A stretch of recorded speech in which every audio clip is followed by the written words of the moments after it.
বেনিয়াটলা সার্বজনীনে দর্পণ দিয়ে দেখো কি সুন্দরভাবে মণ্ডপ সেজে উঠেছে, অসাধারণ লাগছে। আর চলচ্চিত্র এবং কমিকের নানা চরিত্র দিয়ে ওপরের অংশটা রয়েছে, খুব সুন্দর লাগছে। মা এখানে রূপো দিয়ে তৈরি করা হয়েছে, 365 দিন থাকে। তো লোহার স্ট্রাকচার দিয়ে সামনে এটা মানে তৈরি করা হয়ে তো এভাবে চারিদিকটা সাজানো হয়েছে। আর এইগুলো উল্টো রাঙা হচ্ছে।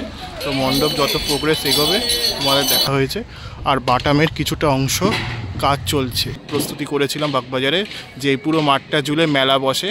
সে আজকে চলে এলাম তোমার আহিরিটোলা, যুবকবৃন্দ, তারপরে বেনিয়াটলা, এই সমস্ত ঠাকুর কী প্রস্তুতি হয়েছে এবং কীভাবে আসবে সেই গাইডটা নিয়ে দেখতে থাকো পুরো ভিডিওটা। আশা করি তোমাদের ভালো লাগবে, এক বিন্দু স্কিপ করো না। তোমরা এখানে গাইডটা জানতে পারবে কী করে আসবে।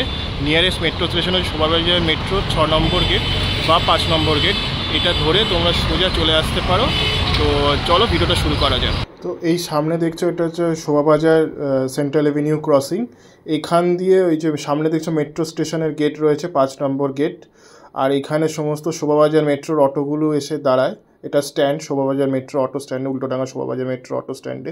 আর এখান দিয়ে সোজা চলে গেলে হচ্ছে আমাদের আহিরিটোলা, যুবকবৃন্দ, আহিরিটোলা সার্বজনীন, বেনিয়াটলা সার্বজনীন, এই সমস্ত পুজোগুলো পেয়ে যাবে।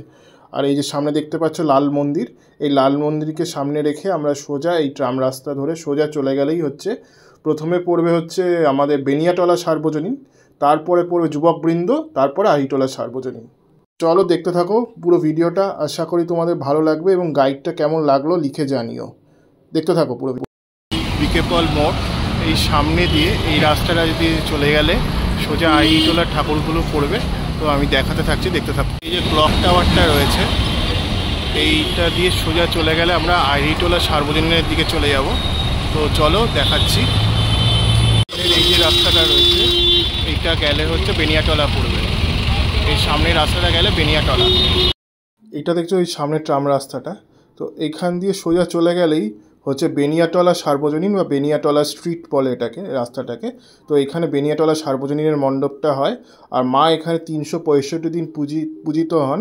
রূপোর আদলে মার তৈরি করা হয়েছে, সেটা দেখতে পাই। এখানে যা দেখতে পেয়েছিলাম দর্পণ দিয়ে সমগ্র মণ্ডপটা তৈরি করা হয়েছে। দর্পণ মানে আয়না দিয়ে সমস্ত মণ্ডপটা তৈরি করা হয়েছে।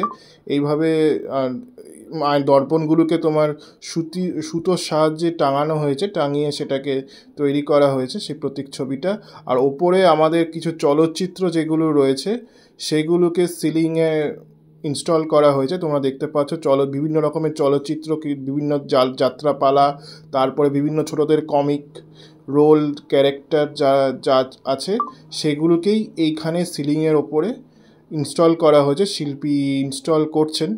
তো এইভাবে সমগ্র শিল্পীর পরিকল্পনায় বেনিয়াটলা সার্বজনীন দুর্গোৎসব সেজে উঠছে, তোমরা সেটাই দেখতে পাচ্ছ। তো খুব সুন্দর করে মণ্ডপের প্রস্তুতি চলছে, সেটা দেখে বোঝা গেল এবং আমার তো দেখে বেশ ভালো লাগলো। এবার তোমরা মাকে দর্শন করে নাও। যেটা বলছিলাম 365 দিন মা এখানে পূজিত হন, মা দুর্গা বেশে এবং মহিষমর্দিনী বেশে। তিনি এখানে তৈরি করা হয়েছে, তাকে তোমার রূপো দিয়ে মিন্টু পাল, কুমারটুলি স্বনামধন্য শিল্পী, তিনি তৈরি করেছেন মাকে, সেটাই দেখতে পাচ্ছ তোমরা এখানে। তো এটা দেখছো হচ্ছে এই রাস্তাটা ধরে, এটা হচ্ছে বিকেপল এভিনিউ, এই রাস্তাটা ধরে 211 যায়। তো এই রাস্তাটা ধরে তোমরা সোজা চলে গেলে হচ্ছে প্রথমে পড়বে আহিরিটোলা যুবকবৃন্দ, তারপরে পড়বে আহিরিটোলা সার্বজনীন। আর আহিরিটোলা যুবকবৃন্দের অপোজিটে পড়ছে বিকেপাল পার্ক। এই বিকেপাল পার্কের ভেতরে একটা পুজো হয়, বিকেপাল পার্ক সার্বজনীন দুর্গোৎসব। দেখছো প্যান্ডেলটা হচ্ছে বিকেপাল পার্কের ভেতরে। তো এই প্যান্ডেলটা তোমরা দেখতে পারো যদি আহিরিটোলা যুবকবৃন্দের মণ্ডপ দেখতে আসো, তো খুব সুন্দর করে অবশ্যই, তো দেখতে পারো। আর এই সামনে দিয়ে এই গলিটা দিয়ে আমরা চলে গেলেই আহিরিটোলা যুবকবৃন্দের মণ্ডপটা পেয়ে যাব। তো আস্তে আস্তে আমি মণ্ডপের দিকে যাচ্ছি, আহিরিটোলা যুবকবৃন্দের, দেখতে থাকো। খুব সুন্দর মণ্ডপ সজ্জা করেছিল, তো সামনে থেকে যতটা সম্ভব তৈরি করা হয়েছিল যেমন, সেটাই তোমাদের দেখিয়েছি। তো দেখতে থাকো পুরো ভিডিওটা, আশা করি তোমাদের ভালো লাগবে। তো এটা দেখছো তোমার আহিরিটোলা যুবকবৃন্দের মণ্ডপটা আস্তে আস্তে তৈরি করা হচ্ছে। তো লোহার স্ট্রাকচার দিয়ে সামনের অংশটা তৈরি করা হয়েছে, সেটা দেখে বোঝা যাচ্ছে এবং তোমাদেরকেও দেখালাম। এই তোমরা দেখছো আহিরিটোলার সামনের অংশটা, যেটা আহিরিটোলা যুবকবৃন্দের মণ্ডপ হিসেবে পরিচিত। তো এটা সামনের পুরো লোহা স্ট্রাকচার দিয়ে পুরো মণ্ডপটা তৈরি করা হয়েছে, আর এই সামনের এটা পুরো লোহা দিয়ে এই কলকার কাজটা করা হয়েছে। এখানে যেটা করা হয়েছে এটা লোহা স্ট্রাকচার দিয়ে পুরো এই অংশটা করা হয়েছে। আমার সামনে যেটা রয়েছে এটা মানে তৈরি করা হয়ে এখানে রাখা হয়েছে, পরবর্তীকালে প্যান্ডেলের কাজের জন্য ইনস্টল করা হবে, সেটা দেখে বোঝা যাচ্ছে। এটাও দেখো লোহা দিয়ে তৈরি করা হয়েছে এই সামনের অংশটা পুরোটা, এটা পরবর্তীকালে প্যান্ডেলের ইনস্টলেশনের কাজে দেওয়া হবে, সেই কারণে এখানে রাখা হয়েছে। তো আস্তে আস্তে যত প্যান্ডেল এগোবে, প্রস্তুতি যত এগোবে, সেইভাবে শিল্পী তার কল্পনার মাধ্যমে, চিন্তাধারার মাধ্যমে এভাবে এই আয়রন রড স্ট্রাকচারগুলো তৈরি করে প্যান্ডেল ইনস্টল করবে। সামনে এই যে রাস্তাটা দেখছো, এই রাস্তাটা ধরে সোজা চলে, এটা বিকে পাল এভিনিউ, এই রাস্তাটা ধরে সোজা চলে গেলেই হচ্ছে আহিটোলা সার্বজনীনে মণ্ডপটা পেয়ে যাবে। বিকে পলের অপোজিটে হচ্ছে আহিটোলা যুবকবৃন্দ। আহিটোলা যুবকবৃন্দ দেখে সোজা রাস্তা দিয়ে হাঁটলে মিনিট 5 হাঁটলেই তোমরা পেয়ে যাবে আহিটোলা সার্বজনীন। তো এবার আস্তে আস্তে আহিটোলা সার্বজনীনের মণ্ডপের দিকে চলে এলাম। তো ভেতরে বেশ সুন্দর সুন্দর কাজ হয়েছে। কিছুটা এই যে স্ট্রাকচারটা দেখছো এটা কাঠামো দিয়ে তৈরি করা হয়েছে, মা দুর্গার যে কাঠামোগুলো হয় সেগুলো দিয়ে এই জায়গাটা তৈরি করা হয়েছে।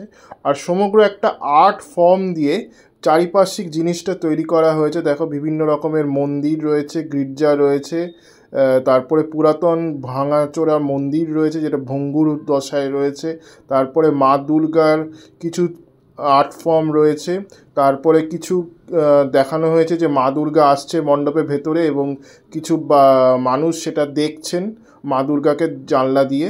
তো এইভাবে সমগ্র পরিবেশটা তৈরি করা হয়েছে, যেটা আর্ট ফর্মের মাধ্যমে দেখানো হচ্ছে, সেটাই এখানে দেখাচ্ছি আমি, দেখতে থাকো। তো এখানে খুব সুন্দর করে সেই জায়গাগুলো, সেই জিনিসগুলোকে ফুটিয়ে তোলা হয়েছে, সেটাই তোমরা দেখতে পাচ্ছ। তো খুব সুন্দর করে শিল্পী এখানে একটা মা দুর্গা আসছে, আহ্বান হচ্ছে, মা আগমন করছেন তার ভক্তের বাড়িতে, সেখানে সে পূজিত হবে বিগত 4 দিন ধরে। তো এটাই ফুটিয়ে তোলা হয়েছে এবং মানুষের মনে যে আনন্দ, সেটাই এইখানে এই মণ্ডপের মধ্যে তৈরি করা হয়েছে, যেহেতু মা আসছেন, সেটাই তোমরা এখানে দেখতে পাচ্ছ। তো আশা করি ভালো লাগবে, দেখতে থাকো। আর সামনে একটু মণ্ডপের ভেতরে গেছিলাম, মণ্ডপের ভেতরে যেটা দেখতে পাচ্ছিলাম যে মা দুর্গার কিছু ফাইবার স্ট্রাকচার তৈরি করা হচ্ছে, যেখানে এই সামনে দেখো শিল্পী কাজ করছেন, সমস্ত ফাইবার স্ট্রাকচার দিয়ে তৈরি করা হয়েছে। আর এখানে কিছু কাঠামোর কিছু স্ট্রাকচার রয়েছে, এইভাবে সমগ্র মণ্ডপটা তৈরি করা হচ্ছে। তো এইটুকু যাওয়ার পারমিশন ছিল, সেই কারণে তোমাদের এখান থেকে দেখালাম যতটা সম্ভব। তো আর বিগত দিনে যখন মণ্ডপ ভালো করে তৈরি করা হয়ে যাবে তখন তো আবার দেখাবো। আর এখানে কিছু মিনিয়েচার ফর্মের অটো রয়েছে, যেখানে লেখা রয়েছে আহিটোলা টু উল্টোডাঙা, সেটা তোমরা এখানে দেখতে পাচ্ছ। এইটা হচ্ছে সামনে যে রাস্তাটা, এই রাস্তাটা ধরেই আমরা এলাম, যেখানে আহিটোলা সার্বজনীন আর আহিটোলা যুবকবৃন্দের ঠাকুর দেখিয়েছি। আর কল্পিত কল্পনায় আহিটোলা যুবকবৃন্দের ব্যানারটা দেখতে পাচ্ছ। তো এইভাবে এই রাস্তাটা ধরে সোজা এসেছিলাম। আর এবার এই রাস্তাটা ধরে, এই যে সামনে দেখো ট্রাম লাইনে যে রাস্তাটা রয়েছে, এটা রবীন্দ্র সরণি বলছে। তো এই রাস্তাটা ধরে সোজা চলে গেলে হচ্ছে কুমারটুলি পার্ক পড়বে। কুমারটুলি পার্কে ঠাকুরটা দেখিয়ে তারপরে আমি চলে যাব কুমারটুলি সার্বজনীনে। তো দেখতে থাকো কুমারটুলি পার্কের মণ্ডপটা কিভাবে তৈরি হচ্ছে। এই যে সামনে দেখো কুমারটুলি পার্কের ব্যানারটা রয়েছে, কুমারটুলি পার্ক সার্বজনীন দুর্গোৎসব কমিটি। তো দেখতে পাচ্ছ খুব সুন্দর একটা ব্যানার রয়েছে। এবার আস্তে আস্তে এই অভয় মিত্র স্ট্রিট, বলে রাখি কুমারটুলি পার্কের রাস্তাটার নাম হচ্ছে অভয় মিত্র স্ট্রিট। তো এই স্ট্রিটের এই রাস্তাটা ধরে সোজা চলে গেলেই বাঁদিকে পড়বে কুমারটুলি পার্কের পুজোটা। তো দেখতে থাকো, খুব বেশিক্ষণ হাঁটতে হয় না, 2-3 মিনিট হাঁটলেই তোমরা মণ্ডপটি পেয়ে যাবে। তো দেখতে থাকো। তো এবার আস্তে আস্তে হাঁটছি, এই সামনে দেখাই যাচ্ছে, দেখো সামনে যে পার্কটা বাঁদিকে, সেটাই কুমারটুলি পার্ক সার্বজনীন। তো আস্তে আস্তে যাচ্ছি এবং মণ্ডপের ভেতরে কিছুটা অংশ গিয়ে তোমাদের দেখাচ্ছি কিভাবে মণ্ডপটা সেজে উঠছে।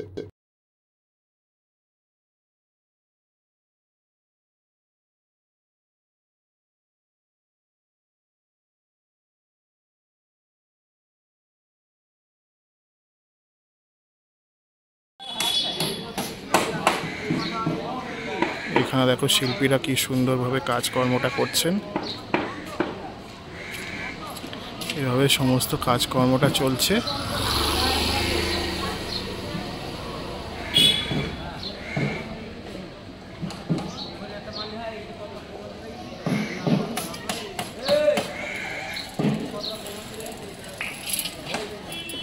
এটা দেখছো রবীন্দ্র সরণি, কুমারটুলি সার্বজনীনের পুজোটা এইখানে এই রাস্তার মধ্যে হয়।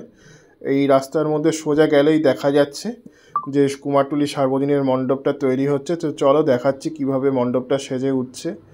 তো সেদিন বেশ রোদ ছিল, তো সেই কারণে রোদের মধ্যে তোমাদের দেখাচ্ছি। তো চলো ভেতরে তো ঢুকতে দিচ্ছে না, যতটা সম্ভব সামনে থেকে কি মণ্ডপ তৈরি হচ্ছে সেটা তোমাদের দেখাচ্ছি। আর সামনে হচ্ছে কুমারটুলি ঠাকুর যেখানে বানানো হয় সেই রাস্তাটা।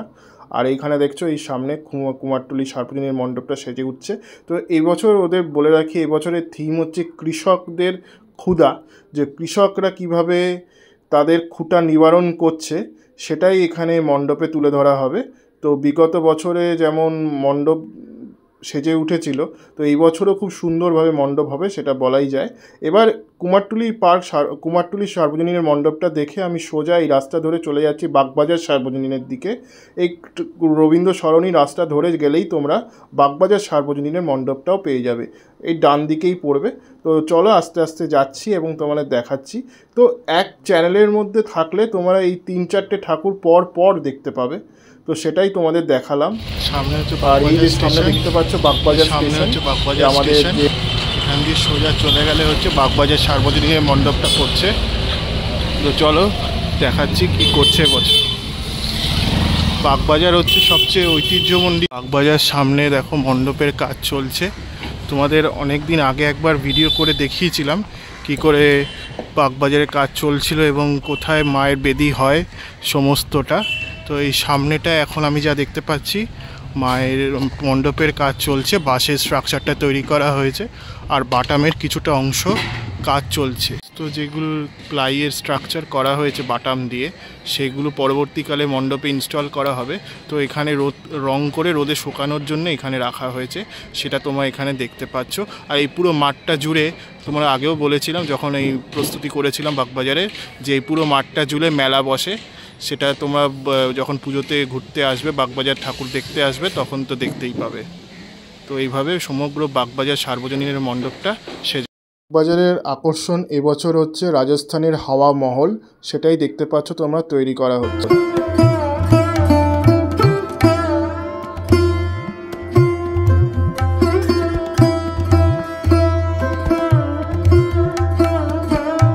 বাগবাজারের সার্বজনীনের মণ্ডপ সজ্জা তোমরা দেখতে পাচ্ছ কি করে শিল্পীরা তিল তিল করে মণ্ডপটা গড়ে তুলছেন, সেটাই তোমরা এখানে দেখতে পাচ্ছ।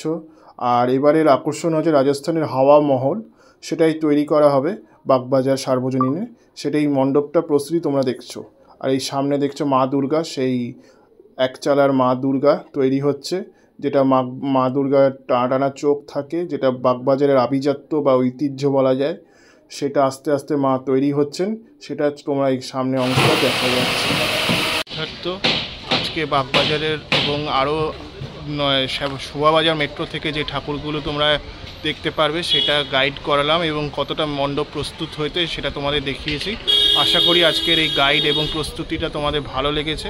তো লিখে জানিও কেমন লাগলো। আজকের জন্য এইটুকুই রাখছি, আর পরবর্তী ব্লগে আবার অন্য কোনো ভিডিওর সাথে তোমাদের সাথে দেখা হবে। তো দেখতে থাকো এই ভিডিওটা, আর একটু সাবস্ক্রাইব করে দিও। দেখতেই পাচ্ছ এত রোদের মধ্যে বৃষ্টির মধ্যে খেটে খুঁটে ভিডিও করছি, তো যদি ভালো লাগে তাহলে সাবস্ক্রাইব করে দাও। আজকের জন্য এইটুকুই রাখছি, পরবর্তী ব্লগে আবার দেখা হচ্ছে।